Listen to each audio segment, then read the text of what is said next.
al final no opinaba, opinaba una cosa más general, más abstracta. Ciertamente la legislación está así planteada, pero yo lo digo, más allá de la legislación, ¿ustedes creen que debería ser de otra forma, que lo que debería corresponder es un órgano regulador que sea contrapeso justamente entre el que formule el contrato, el órgano del Estado que formule el contrato, que tiene una idea, que tiene una propuesta, y hay otro organismo que está representando ese interés de los ciudadanos a los cuales están depositando dinero, para decir cómo vamos a equilibrar las dos formas de hacer la obra? Para que responda el ingeniero Raúl. Révolo, sí. Révolo, sí. Bien. Este tema de los mecanismos de ingreso garantizados, ¿no? Siempre es un tema de mucha discusión.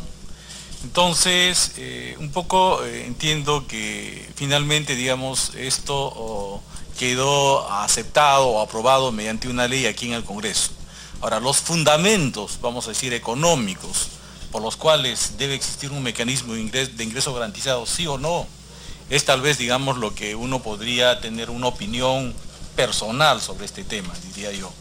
Porque en realidad esta industria, la industria de lo que sería del transporte de gas natural, como toda industria del sector de energía, siempre se requiere pues de una inversión muy importante, donde se entiende pues que los primeros años es imposible de que esta infraestructura, digamos, se llene, digamos, con la capacidad necesaria para poder precisamente producir los ingresos que devolverían, digamos, las inversiones.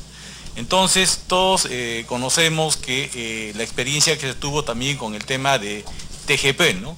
Con el cargo, digamos, del GRP, la garantía red, digamos, principal, que precisamente se estableció este mecanismo con el propósito de tener, digamos, un factor de competencia que disminuya el riesgo y que reduzca, vamos a decir, los costos de inversión.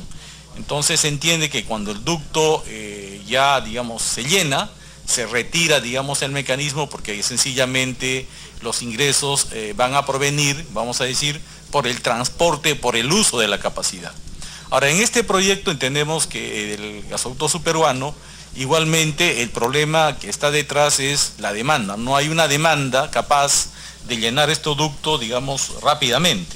Entonces, estos mecanismos entiendo que ingresaron precisamente para poder, si se quiere, garantizar, digamos, precisamente la demanda por la diferencia, porque una diferencia pagan quienes usan, pero por la diferencia que no se usa se va pagando como una especie de garantía hasta que el ducto principalmente, diríamos, se llene.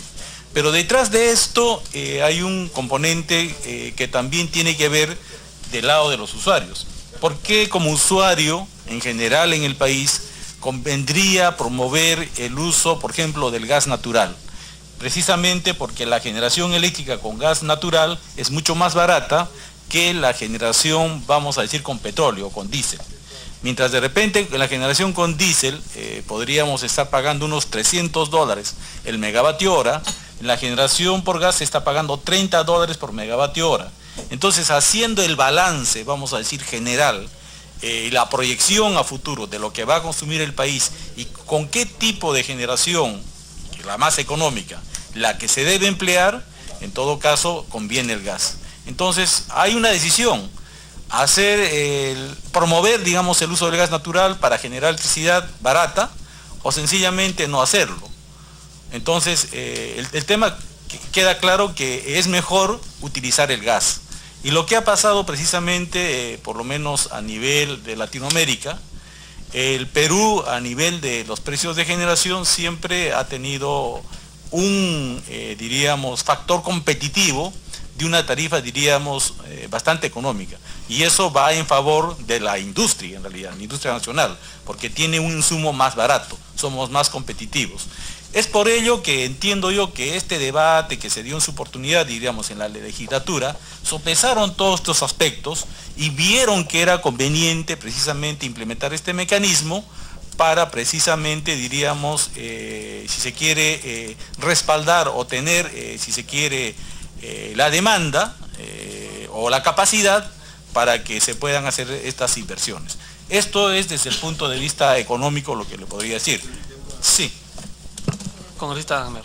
Justamente acudiendo a esos conceptos con los cuales concuerdo, por esa misma razón, Ocinermin ha debido participar en la regulación, porque no solamente debía haber participado el organismo encargado del Estado administrativamente, sino que el que tiene que ver con los usuarios, porque los usuarios estaban aportando un dinero importante, pero en la regla parece que a Ocinermin se le pone un costado, cuando lo más lógico debe haber sido, con ese fundamento, ahí ya no solamente la plata que pone el inversionista, o el dinero que podría eventualmente poner el Estado, el dinero que ponen los ciudadanos, entonces, y ese dinero es un dinero importante.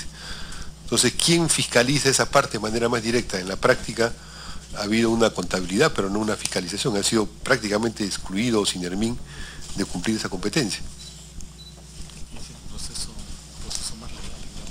Sí, sin embargo, sí ha habido una participación importante de Ocinermin, y la mencionaba en la parte final de la presentación, en el resguardo de esos importantes montos de dinero a los que usted hace referencia, al punto que se le ha confiado a Ocinermin la definición del mecanismo para devolverle a los ciudadanos aquellos importes que aportó y que finalmente no llevaron a puerto la conclusión de un proyecto operativo. Como ese proyecto se vio truncado por la terminación que se dio en el mes de enero del año pasado, 2017, a Ocinermin se le dio el encargo de hacer el procedimiento para la devolución a aquellos ciudadanos que aportaron.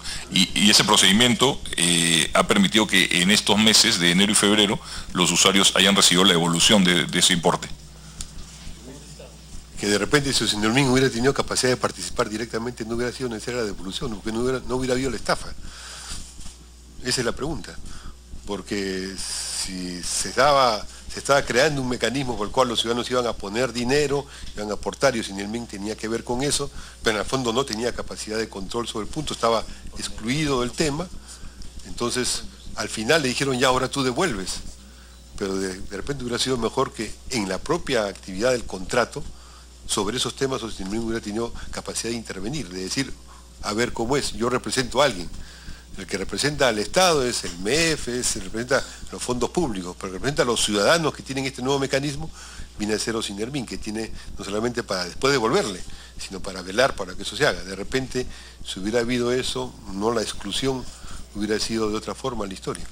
No, concuerdo con usted en que el tema parte del diseño del contrato mismo y del modelo que se eligió para realizar este proyecto de concesión. En particular, siendo directivo de un organismo regulador, considero que el mecanismo óptimo para desarrollar proyectos de esta naturaleza se da a través de una regulación por vía de agencia.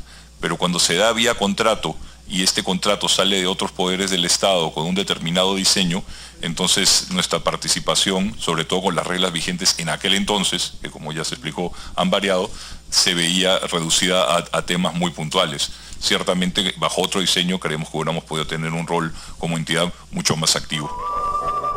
En ese sentido, entonces, ¿cree usted que este contrato fue perjudicial para los intereses de los consumidores? No podría hacer una afirmación de esa índole, porque además incluso el proyecto no llegó a término.